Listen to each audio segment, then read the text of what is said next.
Pozdravljeni. Pred nekaj dnevi sem pripravil uvodni prispevek k letošnjim predstavitvam bolidov Formule 1 in pri McLarenu so pravkar predstavili barvno shemo za sezono 2024. Poglejmo si, zakaj gre.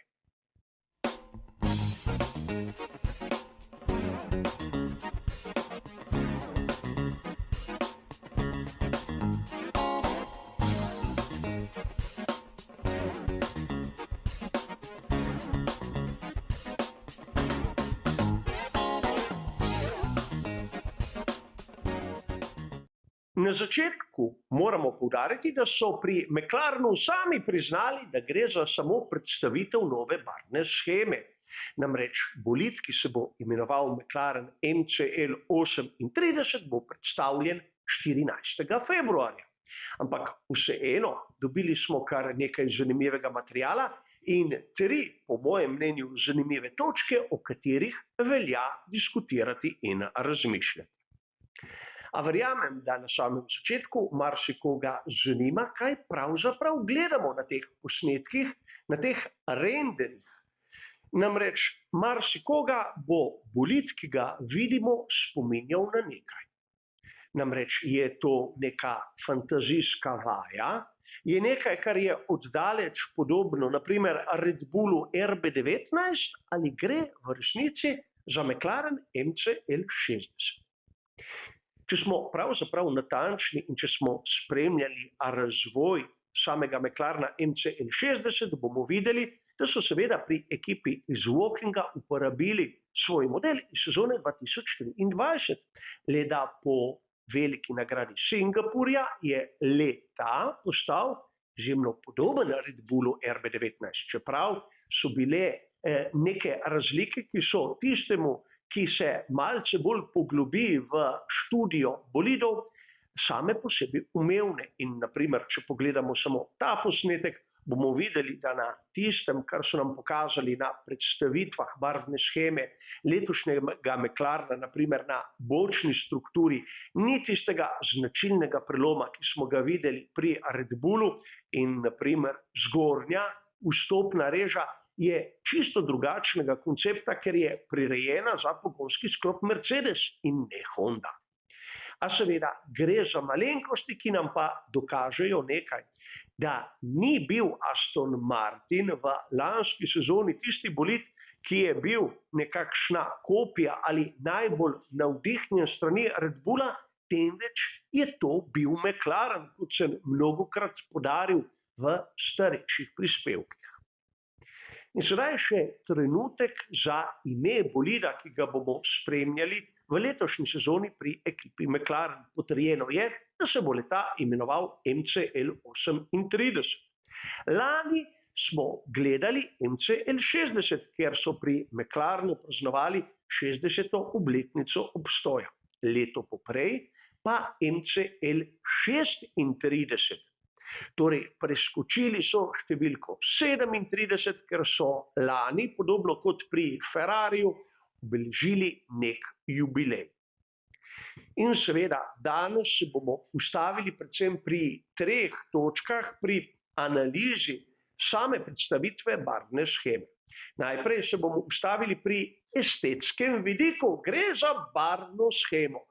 In tu je treba poudariti, da ocena bo moja osebna in zato subjektivna.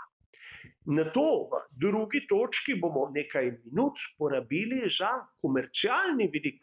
Namreč niso samo barve pomembne, ampak tudi napisi.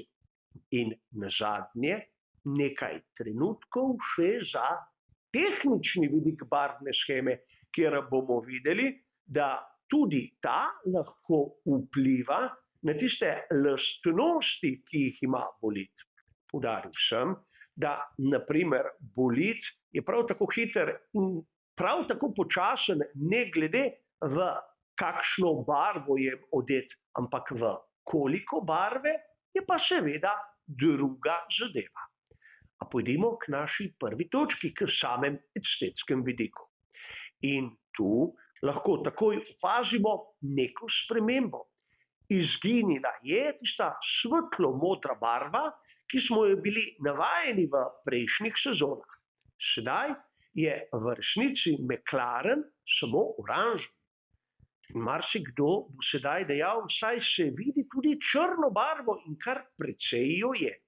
Ampak tu, če smo natančni, moramo priznati, da ne gre v resnici za črno barvo, ampak po trendu, ki je prišel v veljavo v zadnjih sezonah, gre za gola ogljikova vlakna. Torej, tu lahko razumemo zadevo v različnih zornih kotih. Najprej, s tem, ko je barvna shema omejena na oranžno barvo, se lahko odpirajo kar lepe možnosti, da bomo med sezono videli, podobno kot lani, kar nekaj posebnih barvnih shem. Namreč videli smo jih, naprimer na veliki nagradi Velike Britanije, ali pa tista barvna shema, ki je nekako poudarila trojno krono McLarena, ki je bila popolna izmišljotina, ampak nekaj, o čemer se je govorilo. Sedaj seveda imajo priložnost, da to še lažje naredijo. Drugače bi rabili dovoljenje vseh ostalih ekip, kjer se pa lahko zaradi takšnih ali drugačnih zamer marsikdaj kaj zalomi. A tu bi vam rad poudaril še nekaj podrobnosti, ki so mi priklicale v spomin zadeve iz preteklosti. Najprej številke. Lahko vidimo, da so te v srebrni oziroma kromirani barvi, ker bi lahko dejali, da nas spominjajo na McLarene iz preteklosti, ker seveda so bile številke naprimer rdeče in izjemno dobro vidne na srebrni podlagi. Ampak v tem primeru moram priznati, da sem dokaj skeptičen. Sam menim, da res srebrna številka je lahko lepa na pogled, ampak izjemno slabo vidna. Po drugi strani bo kdo dejal, da bolid lahko ločimo po barvi televizijske kamere, ampak številke so na samem bolidu Formule 1 prav zato, da jih razločujemo med seboj in morajo biti kontrastne ter lepo vidne. A druga zadeva je po mojem mnenju bistveno bolj zanimiva. Namreč, če smo malce bolj natančni, bomo takoj opazili, da pravzaprav to razmerje med črno in oranžno barvo se je spremenilo, predvsem med sezono 2023 in 2024, kot da se je smer nekako obrnila. In v prvem trenutku, ko sem zagledal fotografije, je bilo, vsaj meni, nekaj jasno, da tudi tu pri McLarenu so se malček zazrli v preteklost. Sedaj bi vas prosil, da nekako tisto oranžno in črno barvo v mislih zamenjate z rdečo in belo. Ker naenkrat bo verjetno pred vašimi očmi McLaren iz preteklosti v barvni shemi, ki je legendarna in ki ponazarja tobačnega pokrovitelja. Seveda vidite to lomljeno črto, predvsem tu pri vozniški kabini in seveda na samem zadku, ki je pravzaprav idejni posnetek tistega, kar je bil McLaren nekoč v 70., 80. in začetku 90. let. Seveda gre za sugestijo, gre za nekaj, kar sem opazil sam, mogoče zgolj slučaj, ampak menim, da je zanimivo. In toliko o tem estetskem vidiku, kjer bi lahko dejali, da barvna shema novega McLarena bo izjemno privlačna za oko.